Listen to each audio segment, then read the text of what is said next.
Hi, I'm Kelly. I'm part of the Trans Canada Project, and this is my story. I'm not the kind of girl that wants to be on the shiny side of the camera. I was born Prince Albert, Saskatchewan, way out west and north, and a while ago. I'm not telling how long ago. It's a girl's secret. I've kind of known that I was not really a boy since I was about 4 or 5.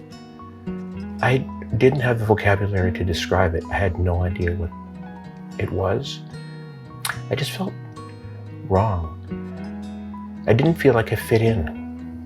I'm not really sure how to describe it. It wasn't until puberty that I really noticed I was developing in a way that really wasn't what I was expecting.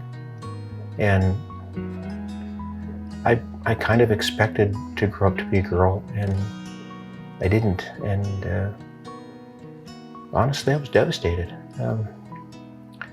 High school was a bit of a blur. I kind of forgot and kind of dozed my way through high school. I could have done substantially better, but I was quite upset with my lot in life. I had a great childhood, great parents, a brother who still adores me and loves me, and counts me as his sister now, which is absolutely precious to me. He's a wonderful, wonderful human being. And my parents are actually coming around. I didn't go through a really hyper-masculine phase like some people do, but I did find a girl that I connected with really well, and we got married, and we had 6 children, one at a time. And I loved being a parent. I really, really wanted to be the mom. I really wanted to carry those kids inside me. And I was jealous of my wife, and a little jealous of the daughters that we had. Again, for the longest time, wished I was a girl, prayed that I was going to be a girl, went to bed crying and praying that I would be, instantly a girl the next morning, everything would be fixed. I was miserable, but I didn't have a bad childhood, and I didn't have a bad life. I had a decent career, I had a great family, I had a great wife, I had great parents. Like I say, my brother was awesome, my in-laws were great. I had some really good friends that I made at church and at work, that have stuck with me to this day, long time later. But I had this horrible secret in the back of my head, and it eventually started gnawing away in a way that it made it more and more difficult over time to function. It was stealing bandwidth. It was stealing space, processing power, time. It was consuming more and more time until I got so consumed with it and so upset with it that I really lost track of everything else in reality. And I wasn't a good parent. I wasn't present. I was so consumed by this. I ultimately tried to commit suicide. It scared me. It kind of woke me up. This was 2008, and I sought help. Went to my doctor and told him that I was suicidal, and he prescribed antidepressants, and we talked to a psychiatrist, started talking about getting involved with a counselor of some sort to talk about it, but I never told anybody I was trans. After doing some research on the internet, I discovered that there was such a thing as transgender, and it blew me away because that was me. I didn't know what it was before. I had no language for it. I just just knew that I should have been a girl. I didn't know there was such a thing as transgender, and there was a way out, but it didn't feel like there was a way out for me. I eventually went to see a specialist, a gender therapist, and we talked for months. And they concluded, yes, I am indeed transgender. I do indeed suffer from gender dysphoria. And there was actually a way of treating it in a way that would be positive for me in the future with hormones. And I suppressed that for a number of years. And the depression got worse, not better. I tried various different types of therapy, but I never told any of the medical professionals in my life that I was transgender. I didn't think it was possible for me to come out, for me to transition. There were stories of all kinds of transgender women living wonderful lives and having come out and having achieved what I never thought was possible for me. I eventually, after a lot of soul searching and a couple of other brushes with suicidal thoughts, came out to my mother, who hugged me and said, "Welcome to womanhood." And yet I was still not going to do anything about it. I told her that. I came out to my wife, and she said, "That explains so much. I'm glad you told me." And I promised her that I wouldn't do anything. And we stayed married for years after that. Our marriage wasn't doing particularly well at that point. And a lot of it had to do with my depression and my inability to function well as a parent and as a marriage partner. My transness was consuming so much of my mental bandwidth. There wasn't enough left over for all the other things I had to do as a parent and as a marriage partner, as a friend, as a sibling, as a child of my parents. I let a lot of people down, including myself. I finally told my doctor that I was transgender, and he said, "Thank you for trusting me with that." I still wasn't going to do anything about it. I talked to my endocrinologist about it, who had discovered my cancer and helped me get past my thyroid cancer. And she basically said, "No, I will not prescribe hormones for you. I don't treat people like you." I was devastated. I actually wasn't even asking for hormones. I just wanted to tell her that I was transgender.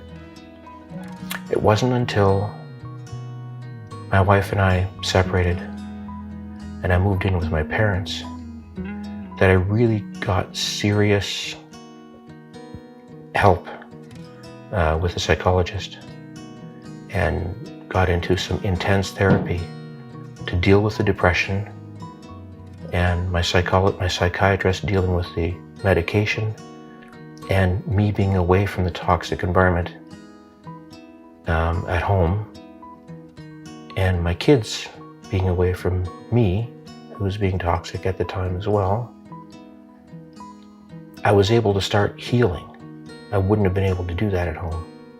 My wife started healing as well from the relationship that we had that wasn't good for us. I lived with my parents for 2 years, and I finally told my parents that I was trans and that I wanted to do something about it, which is different from what I said 4 or 5 years before when I talked to my mom the first time. And I finally found the courage to talk to my psychologist about being trans, and then finding a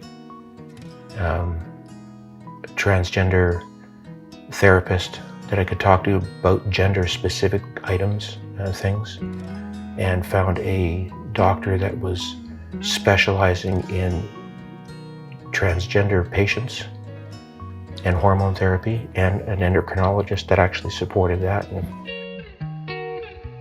ultimately, in December of 2020, moved to my own apartment back here near my kids and my wife. My wife and I got legally separated. We dealt with that.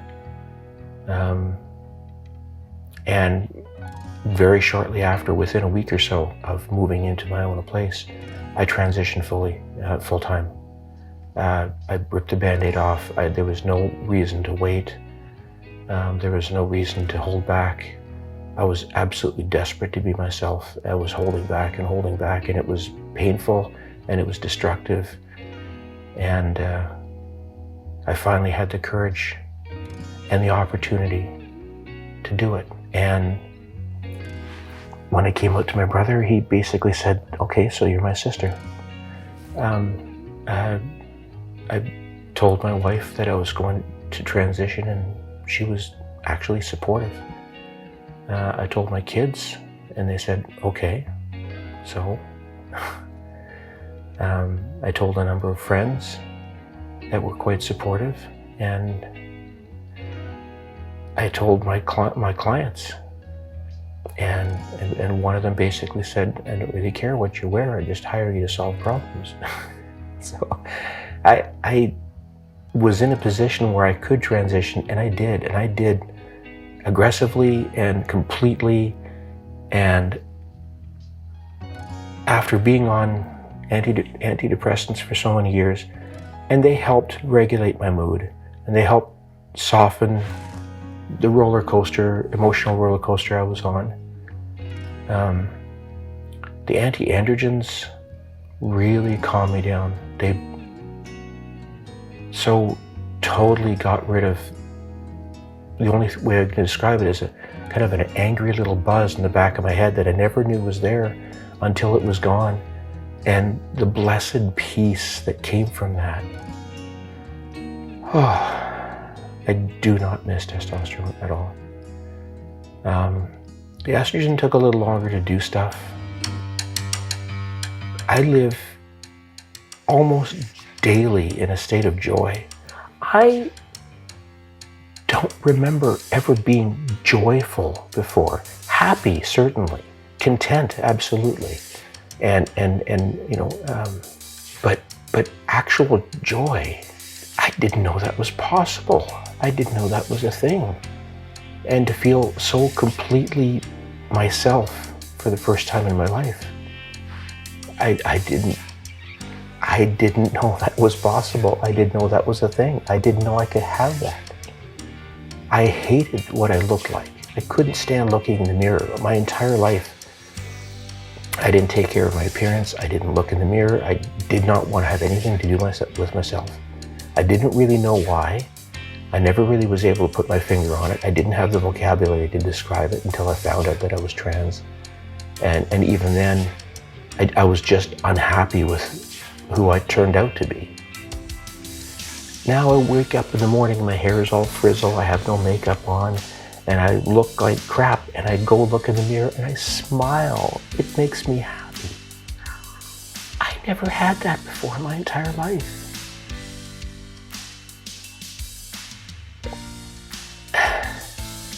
I get up early in the morning now. My brother said, "I'm more surprised that you get up in the morning early than I am that you're a girl. I used to stay up till 3, 4 o'clock in the morning and then sleep in till 2 in the afternoon. I was completely useless around the house. I was losing business. I was losing friends. I was losing my family. I was so depressed, I couldn't function. Now I get up early in the morning, put on some music, dance, and then communicate with a bunch of people, network with a bunch of people. I was such an introvert before. Now I'm joining women's groups. I'm networking with people for business and for pleasure, and just to meet people, just to be part of something.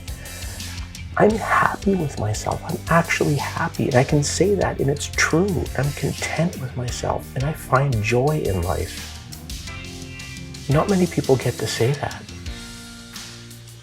And I'm lucky that I survived my depression long enough to be able to get here. I have a future. I actually have a future now. I wish I'd done it earlier, but I didn't. But I'm so glad that I transitioned. Because for me, the alternative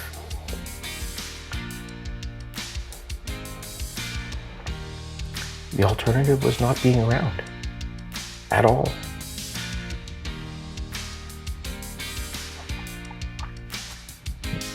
This is so much better. This is my life. This is my story.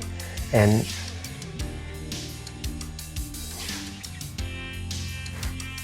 I smile now. I'm happy with myself. I'm happy with my friends. I'm happy with my family. I'm happy with me.